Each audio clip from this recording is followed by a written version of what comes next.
Rebecca Ferguson is a real-life action hero. Did you know she saved someone's life on a plane? How cool is that?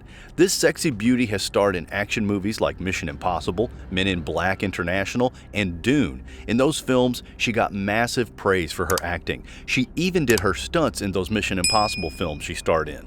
She is so badass, and we will show you why you should be obsessed with her.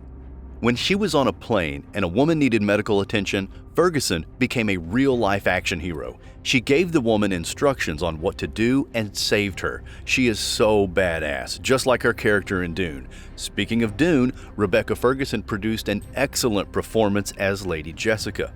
It was the first time that the actress would play the role of the mother of an adult character, and she killed it. Her character was a symbol of defiance, going against the wishes of the Bene Gesserit by giving birth to a son, Paul Atreides, which Timothée Chalamet played. Ferguson's defiance through the character of Lady Jessica didn't end there. She even began to train her son to get him ready. Again, like we said, badass. She had a great time on the set of the thing, except for that one thing she complained of, but we'll show you that later. We don't want to spoil the film, so permit us to reveal that Ferguson's character became a rock her son could rely on and helped him overcome his challenges. Real-life Rebecca Ferguson is as strong as she is in her roles, if not stronger. This beauty has had terrible moments on set that broke her. Ferguson has hidden some crucial details of what happened, but she recently called out a top-rated actor on his bad behavior towards her on set. So, Ferguson shared a set with an actor she called an absolute idiot of a co-star. She revealed that the actor began to get aggressive because he couldn't properly execute a scene and lost it at some point. He lashed out at Ferguson, who was already vulnerable and uncomfortable at the time. Now there was a problem. No one supported the actress because of who the actor was, and it got worse as the attacks against her began to increase. At some point, the actor even challenged her skill. It got too much for Ferguson, and she would cry. Then, this beauty had had enough of her disrespectful co-star. Despite being scared, the actress decided to speak up since everyone on the set pretended nothing was happening. So, when the actor came to the set, she told him to get off the set. Rebecca was furious and used the F word on that pompous co-star. She even called him, quote, a tennis ball, unquote. The beautiful actress told the co-star she didn't want to see him again. It was at that moment that the actress transformed into a badass.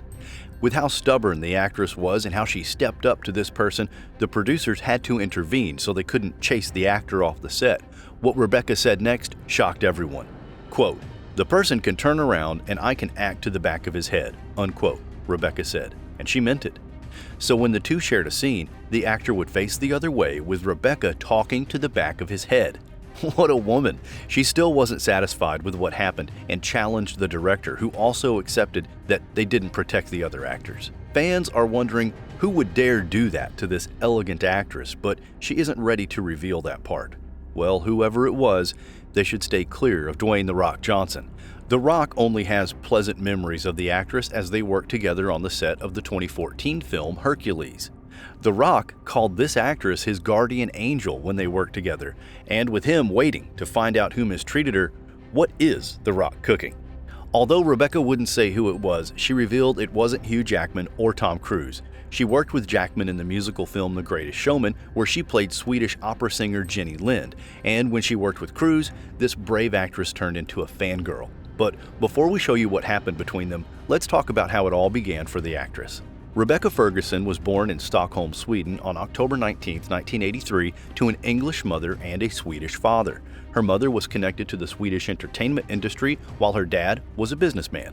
The actress grew up in Stockholm, and part of her education included attending Adolf Fredrik's music school in Stockholm. However, she wouldn't work with musicians like her mom or be a musician herself. The actress was going to be a global superstar, but at that time, she didn't know it yet. Still, the signs were there. Ferguson was a beautiful child, and when she was 13, she began to work as a model and became a regular on magazine pages. Soon, the beautiful actress began to appear in television commercials where she advertised jewelry, clothes, or cosmetics. However, Ferguson wasn't content with being a model, so she learned how to dance. She could tap dance, dance to jazz, street funk, and even tango. She was so good at tango that she taught Argentine tango at a dance company in Lund, Sweden for some years. Ferguson was an ambitious entertainer. While she taught at that dance company, she also worked on several short art films. However, she wasn't sure she wanted to act, so she chose to work as a nanny. It looked like she enjoyed working as a nanny as much as she also worked at a daycare center.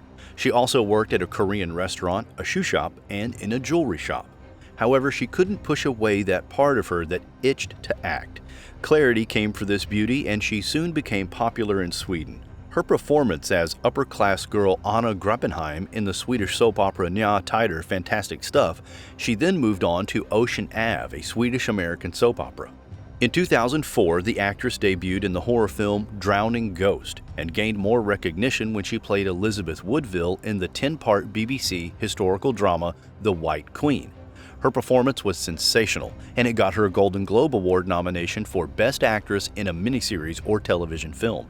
However, the nomination was not the only thing her performance would earn her. What came after was so much more, but she didn't know it yet, and of course, she wasn't expecting it. While on the set of The Red Tent, where she was filming in Morocco, Ferguson got a call while riding a camel. When the voice at the other end spoke to her, she was more than excited. The caller informed her that Tom Cruise and Christopher McQuarrie wanted to talk to her about Mission Impossible. The actress was excited and she was buzzing to go. The next day, she met the two men and was sure she would be nervous, but Cruise was a veteran and he made the meeting so casual that the beautiful actress forgot to be worried. Tom Cruise was the one who pushed for the actress to join the cast and be the female lead in Mission Impossible Rogue Nation, the 5th Mission Impossible film.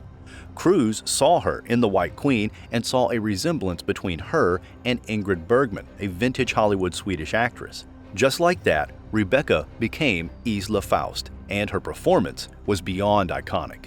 Want to know what's even more iconic?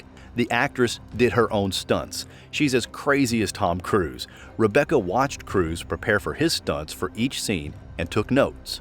She had already done an intense 1-month training to prepare for the film's intense role. Rebecca felt ready after watching Cruise and told her stunt double to take a breather. Ferguson began to do her own stunts, and she did one that was extremely crazy. The beautiful actress did a 120-foot free fall, and she is so scared of heights. What a woman! What a star! Rebecca would also star in 2 other Mission Impossible films, Mission Impossible Fallout, which turned out to be her biggest commercial success, grossing over $790 million worldwide, and Mission Impossible Dead Reckoning Part 1, which was the 7th film in the installment. In the Dead Reckoning, the actress's character died. So, her chapter in Mission Impossible was closed, but the one in Dune is still open, and with Dune 2 out, we'll get to see more of this sexy actress. Maybe she has even gotten past the complaint she had in the first part of Dune. So it turns out the actress had a problem with Timothy Chalamet, or Timothy Shamalama Bing Bong. Don't look at us, Florence Pugh called him that. Shocking, isn't it? Everyone loves Chalamet, and so does Ferguson. So if she loves him, why does she have a problem with him? Well, Timothy is too cool and sexy, and it looks like he is distracting to the equally cool and sexy Ferguson. Seriously, why will Dune have too many sexy characters on our screens? And with what Ferguson has just revealed, it's about to get even sexier. The actress mentioned in an interview that there is another actor who is gruesomely sexy and raw. The second part of Dune has its world premiere in London on February 15, 2024, and the critics are loving it. The film will continue from where the first part stopped and will tell a story of Chalamet's Paul Atreides as he meets with the Fremen people and takes the fight against House Harkonnen. Speaking of Harkonnen, Ferguson's newly discovered sexy man is Austin Butler's character Feyd-Rautha Harkonnen. Apart from him being a looker, according to Ferguson, he is also her best character in the movie. The actress is buzzing for you to watch Dune Part 2 because she feels it's even better than the first one. Will you be watching in the cinema, or will you stream? And what's with the actress and finding these guys sexy? It's how Ferguson is. She can be lighthearted most of the time. We don't think she's planning to do anything with those studs. The actress is married and has 2 children. She gave birth to her first child in 2007 when she was with Ludwig Hallberg, a psychosynthesis therapist and her boyfriend at the time. When she became more established as a soap opera star, she and Hallberg moved to Simrishamn. They were both tango teachers, but unfortunately they wouldn't be each other's forever after. The two ended their relationship in 2015 and Ferguson found a new beau in 2016. She began to date businessman Rory St. Clair Gaynor, and the couple had a child together in 2018 before deciding to tie the knot the next year. Their wedding was so wholesome and inspiring. Her son was the ring bearer at the wedding and her daughter slept through it. While the actress can be a little guarded with the details about her family, we know she loves to cook meatballs for them. Apart from her acting, cooking meatballs is one of the things the actress rocks at. You know, we have been mentioning that the actress is badass. Get a load of this. It's usually difficult, but Ferguson found the recipe for being a mother and a superstar actress. Her solution? She takes her son to the set and leaves him with the stunt guys when she has to go shoot.